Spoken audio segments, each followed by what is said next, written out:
የተወሳሰበ ትምህርቶች ናቸው ያሉት። አሁን እኛ ብንጠይቃቸው አምላክ ስንት ነው ብለህ ጠይቃቸው እስቲ ኮብላዩ አንድ ይለዋል። እሺ አንድ አምላክ ነው ሰው የሆነው ስትላቸው አይ አይደለም ይለዋል። ማን የሆነው ሲ ስትላቸው ጋድ ዘሰን የሚባለው ነው ይለዋል። ሰው ያልሆኑ ሁለት አምላኮች አሉ ማለት ነው ስትላቸው አዎ ማናማ ጋድ ዘፋዘርና ጋድ ዘውል ስፒሪት የሚባሉ አሉ። ስለዚህ አንድ አምላክ አይደለም ሰው የሆነው ማለት ነው ስትላቸው አይ አይደለም ይለዋል። ታዲያ ማን ነው ሲባል ሰከንድ ፐርሰን ኦፍ ጋድ ሄድ ይለዋል። ሁለተኛው የስላሴ አካል ነው፣ የግጻዊ መለኮት አካል ነው ይለዋል። ሰከንድ ሜምበር ኦፍ ትሪኒቲ ይለዋል።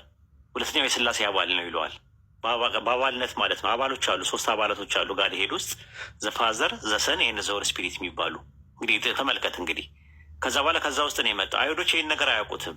አንድ ቀንም የስላሴ አባል እንደሆነ መሲያቸው የሚመጣው መሲህ በመጽሐፍ ቅዱስ ብሉይ ኪዳን ላይ የስላሴ አባል ነው ተብሎ አልተነገራቸውም። ራሱ ስላሴ የሚባል የምንጭራሹን አያውቁም። ዘዳግም 13 ላይ ነብይ ቢነሳ አንተም አባቶችም ሰምተው ማታውቀውን አዲስ ትምህርት ቢያስተምረ እንዳትቀበለው ነው የሚለው። እነዚህ ሰዎች አያውቁም። ዘዳግም 6:4 ላይ ሸማ እስራኤል ያህዌ ኤሎሃይኑ ያህዌ እኻድ ነው የሚለው። እስራኤሎች ስማ አምላካችን ያህዌ አንድ ያህዌ ነው የሚለው። ያህዌ አንድ ነው ብሎ ተምረው በአንድም 3ም ነው ብሎ ያስተማራቸውም ነብይ የለም። ኢየሱስም ማርቆስ ወንጌል 12:29 ላይ ሲመጣ ምንድን ነው ያለው?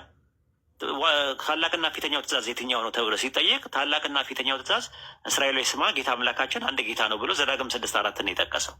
ከዛ ጸሐፊው ምን አለ 32 ላይ በእርግጥ አንድ ነው ሌላ የለም ብለህ በእውነት ተናገር ካል ተስማሙ።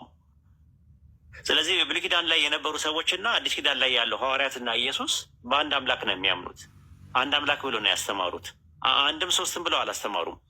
ስላሴ ማለት ሰው የሚድንበት በማመኑ የሚድንበት በመካዱ የሚጠፋበት ትምህርት ቢሆን ኖሮ በግልጽ አንድም 3ም ተብሎ ይቀመጥ ነበረ።